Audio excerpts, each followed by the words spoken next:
Antookiyaatti kiristaana jedhamanii waamamanii jedhe barattoonni. Kana namitti ragaan kee? Kana miti ragaan kee? Dubbii bareedduu naaf itti yoo tika. Dubbii bareedduu naaf itti. Sigalaayira tokko asitti maal jedha keeyyanni hojii mootaa boqonnaa 11 lakkoofsa 26 irraa barattoonni erga biyya Antookiyaa dhaqanii Antookiyaa keessa waggaa tokko guutuu achi keessatti mana amantaa keessatti nama barsiisaa turanii booda አንድ አመት ካስተማሩ በኋላ ደቀ መዝሙርቱ በመጀመሪያ በአንጦኪያ ክርስቲያን ተባሉ ከጀራሚያች ከሰት ጻፈ ሚሶን አንጦኪያኒ ኢየሩሳሌም ያውካ ቢየ ፈለስጤን ከኔ ዶ ኢየሱስ ክርስቶስ ከሰት በርሲሳ ቱሪ ሰነ ከሰሚዲ ቢየ ሶሪያ ከሰዳ አንጦኪያ ከጀራምቱ ሶሪያ ያውካ ደማስቆ ይደምቴ ማ ቢየ ዋማምቱ ከና ይቹ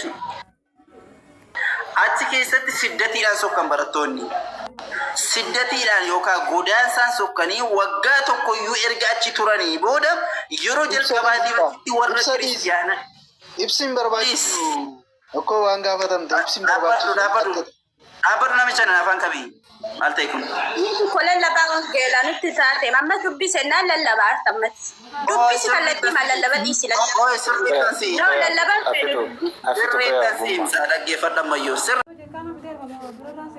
meecarraa kenn Goy. Abdi jirta. Goy me. Al tokko dhaggeeffadhu yeroon xumuree dunatti deebita. Dhagaarta miti. Antookiyaatti kiristiyaana jedhamanii waamamanii. Kiristiyaana jedhee kan waamellee qaama biraati sirriidha. Kanammoo Phexros tokkoffaa boqonnaa 4 lakkoofsa 16 deemtee yoo dubbiste kiristiyaana ta'uu isaatiif yoo dhiphatte garuu hiyyeelle'inii jedhe. Hiyyeelle'inii je maqaa raboo itti waan. Hiyyeelleen kiristiyaana yoo siin jedhame maqaa Kiristoosii waamamee isaa hojjete sanaa waamamee dubbataa ture. Gaaffiin koo lakkoofsa 26 koo iddoo biraan deemnu gaaffiin koo lakkoofsa 26 irratti eeuu dhabbaan akka jedhe. Nagaan qabdu ati? Nagaan qaba sirrii. Mee lakkoofsa 26 sana irratti dubbisi qaama akka jedhe sana natti himi. Nagaa qabda moo nagaan qabdu koo himeeti? Sirriitti hin qabaa jedhe. Ayyee koi lakkoofsa 26 irraan deemnu. Daqa mazmuuritu yookaan hawaariyoonni afaan Oromoo Wai afaan barbaadde yoo asoo ndela kongo rakkina afaan hin qabnu afaan Oromoo si otee nuti sin barsiise.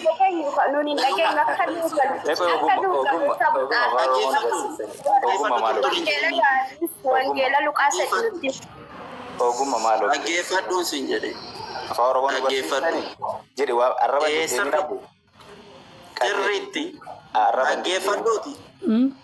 Oi dhaggeeffadhu. Seera keessatti hojii ergamootaa boqonnaa 11 lakkoofsa 26 irratti yeroo jalqabaatiif achitti kiristiyaana jedhamanii isa dura maal jedhamaa turan? Eenyu jedheen siin jedhee eenyu jedhe jechuudha. Jinniin waa jedhu abbaan barbaade yoo jedhu seetan waa jedhu. Never jinniin Quraana keessa. Barattoonni yeroo jalqabaatiif achitti barattoonni yeroo jalqabaatiif achitti kiristiyaana jedhaman jinniin haasa'e Quraana keessa malee. Barattoonni yeroo jalqabaatiif achitti kiristiyaana jedhaman jedheera moo hin jenne? Jechicha eenyu jedhe? Eenyutu barreesse intini eenyutu hojii ergamoota eenyu barreesse? Ragaa isitu dubbisaa ture malee eenyutu barreesse qoy? Qaama biraa jedheette. Eenyutu barreesse sin jedhe? Qaama biraa sana natti himi eenyudha? Eenyutu barreesse qoy? Eenyudha jechicha abbaan jedhee sin jedhe? Eenyutu barreesse natti? Qaama biraadhaan jennee haa ta'u. Sirriitti qaama biraadha. Nama 900 turu dhaggeeffatu. Taa'etti dhaggeeffadhu jedha. Yeroo jalqabaatiif achitti kiristiyaana jedhee kan waame qaama biraatti sirriidha. Barattoonni iyyuu osoo Antookiyaa hin naqin dura taa'etti dhaggeeffadhatis. Barattoonni yeroo jalqabaatiif Antookiyaa keessatti kiristiyaana jedhamanii waamamanii malee isa dura osoo Antookiyaa hin naqin dura kiristiyaana jedhamaa hin dhaggeeffadhu. Maal jedhamaa turan? Dhaggeeffadhu. Maal jedhamaa turan? Dhaggeeffadhu. Maal jedhamaa turan?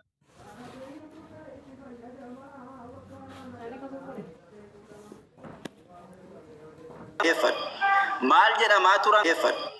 Maal jedhamaa tokko barattoonni yeroo jalqabaaf Antookiyaatti kiristiyaana jedhaman.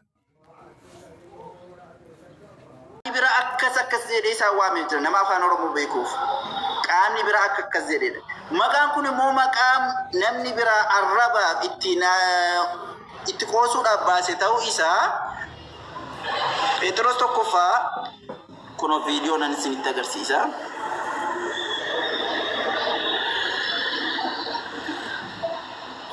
Eyyee.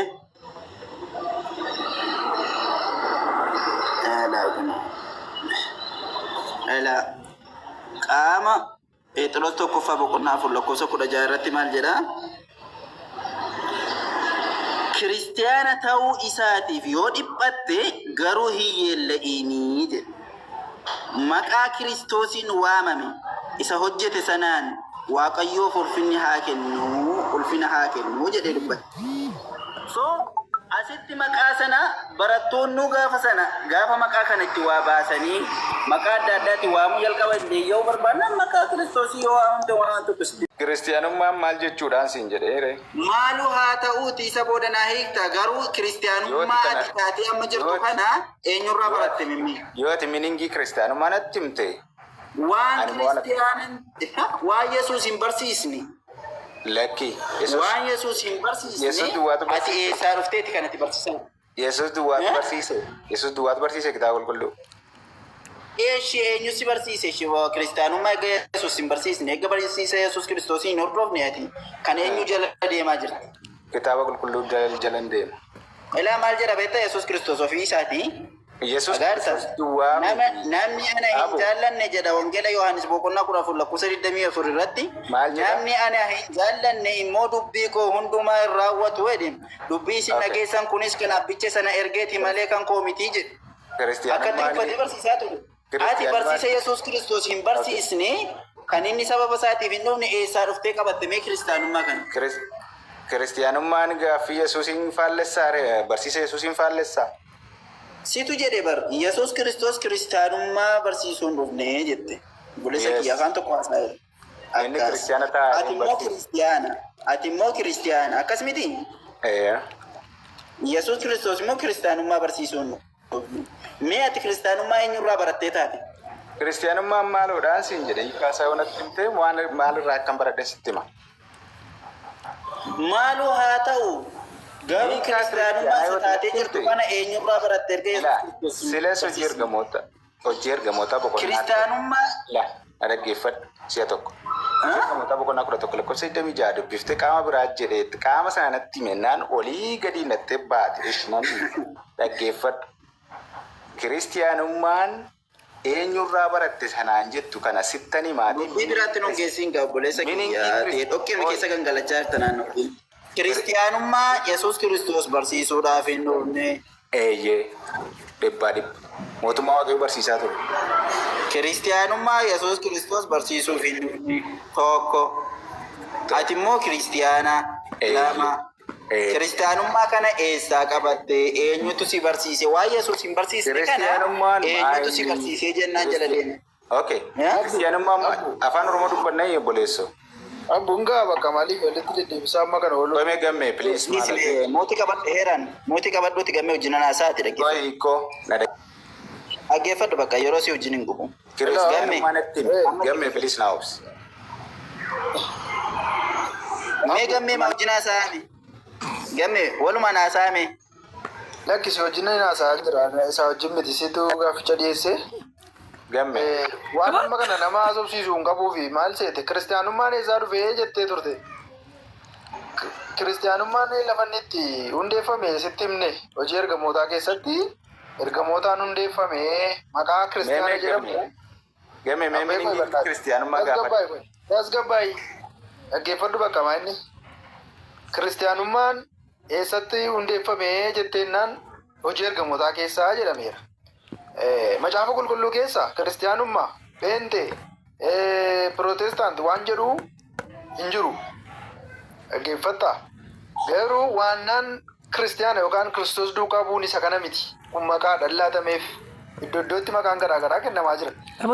Garuu inni guddaan kiristoos duukaa bu'uun eessaa dhufee kiristiyaanummaa maaltu hundeesse yoo jette warra Yesuus Kiristoos dhaqaatii cuuphuudhaan barsiisuudhaan duuka buutota tokko godhaa jedhetu Antookiyaa keessatti namoota walitti qabanii maqaa adda baasuuf jecha dur calluma jedhanii hordoftoota Yesuus jedhamanii warri deeman kiristiyaana jedhanii walitti qaban. Kiristiyaana jechuun Kiristoos duukaa bu'uu jechuudha.